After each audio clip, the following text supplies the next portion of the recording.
Imagine biting into the juiciest, most flavorful tomato ever, only to find out it will never be sold in stores again. In today's video, I'm uncovering the incredible science and heartbreaking realities behind the foods of the future. From groundbreaking innovations to the tough choices scientists make, this will give you an inside look into what's really happening with our food. If you haven't clicked on one of my videos before, I'm Dr. Ashley. I'm a PhD nutritionist, registered dietitian, weight loss expert, and the founder of PhD Weight Loss, where we've helped over 7,200 people drop over 260,000 pounds nationwide. I'm here to provide you science-backed information to help you achieve optimal health, drop weight, and keep it off for good. All right, let's dive into the headline. There's a whole industry set up to research and design the taste, texture, and color of every fruit and vegetable, even the ones at your grocery store, so that by the time something hits your plate, it's everything we've come to love. Cheers. Cheers.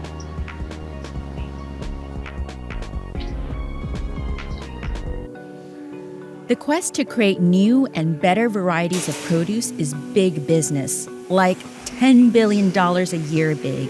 It's why Brussels sprouts don't taste bitter anymore, how we have seedless watermelons, why pineapples can now be pink. Yeah, all of this makes me very curious, and there's something that just doesn't feel right to me about the ability to control our foods and manipulate them so severely. I don't know. I need to know more. Ruud Kochman works at Syngenta, a giant agriscience company. Every year, the company shows off hundreds of new vegetables that it hopes will make it big. Let me show you something that's very, very new.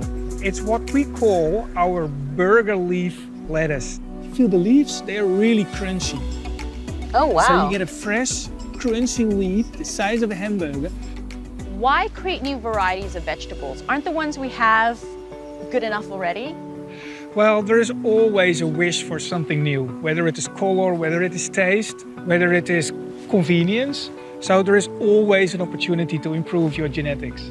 There's always an opportunity to control your genetics, but also food supply and monopolize our food supply, charge more, make more profits. I'm a bit skeptical on this. I can see some potential pros for sure, but it makes me nervous. You know, one thing I've come to understand through my personal experience is that man-made things are very infrequently, or I would like to say never, superior to the things that Mother Nature makes. So for example, skim milk versus real raw whole milk. The real raw whole milk is far superior. Butter versus margarine, tallow versus man-made canola oil, real meat versus Beyond Meat. Like, real meat is so far superior than any kind of lab meat we can create. Real whole fruit versus fruit juice. You know, anything that man gets its hands in gets into trouble a little bit and becomes an inferior product. I also fear about damaging the environment in the process. Whenever we try to manipulate nature, it seems like it runs its course and we create more damage in the end. Just like, I know this doesn't have anything to do with this in a way, but it's along the same spectrum. When we introduce new animals and species into a territory where they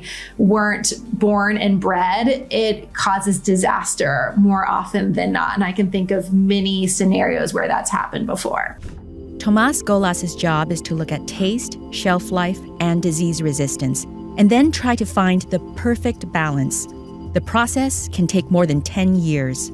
This pink tomato, how many other varieties did you have to test out before you came up with this one? So most of the time when we start breeding program, we create around 1,000 hybrids. So those numbers get narrowed down and narrowed down. And maybe at the end you get one that is commercial. So that's very tricky, because if foods have trends and it takes years to come up with one successful variety, how do you think about that as a breeder? Well, of course, you can think about your breeding program and you can design it to meet the expectation, but sometimes you're also lucky. You create a product that somehow comes in the right moment, in the right time, to the right person, and then it takes off from there. This makes me wonder what we do with all of these species of plants and vegetables and, all of these tomatoes and things that we are growing that don't make it to market. Are they all wasted? I wonder if we put this attention and focus and this much money into solving real problems like world hunger instead of how to create a perfect pink tomato, where we would be with things. I just don't see why this aspect of food genetics and production is necessary, whereas, again, we could be working and putting attention to solving significant major issues. So there is one variety that, and we put it in here, it's this one actually, it's kind of pink variety. The taste it's my favorite in terms of taste, but it didn't make it. The reason is we made it so tender, so juicy and tender that the shelf life is very short. And retailers, they like shelf life. Do you want to try one? And I'm going to try one, absolutely. Okay, all right. Wow, I like this a lot. It might be my favorite. I know, because you eat it and it's like an explosion of aromas and juice and very tender. So this is crazy to me because you're telling me that this wonderful, wonderful tomato that we both like is not going to see the light of day on shelves at the supermarket. Yeah. Take a closer look at this because this is as close as you're going to get to these tomatoes. And I guess I'm one of the few people on earth, along with you, to have tried them. And that's the dilemma that we have. We breed for growers, we breed for retailers and traders, we breed for consumers, and they all need to be satisfied because they all have different needs. So that's the holy grail, finding a variety that fits into everybody's needs. Yeah, so I guess manipulating Mother Nature in this way and the amount of waste that I see just doesn't sit right with me. I can see how there could be potential pros. We could manipulate vegetables and fruits and all foods so that we can focus on sustainability, potentially build crops that require less water, less energy to create. And we could also potentially create better preservation techniques to reduce food waste and could help to feed populations that really need food, who are starving. But I think in my mind, there are more cons, right? There's new food products that could cause unintended health consequences that we haven't thought about. Increasing shelf life of tomatoes, like he said, what does that do to the actual tomato? And then what does it do to those of us consuming them?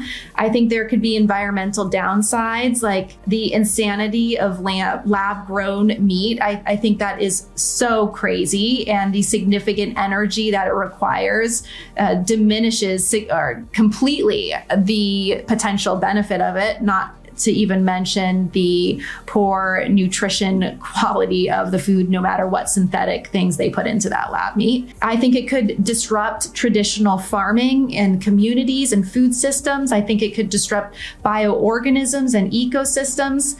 I don't know. It just doesn't sit right with me, but I would love to hear in the comments below what you think. Do you think there's more pros than cons? Are there any pros and cons that I didn't share here that you could drop in the comments so we can have a conversation with our community? I'd love that. So as always, please subscribe to receive more content like this and share with others who would think that this information is valuable. See you guys next time.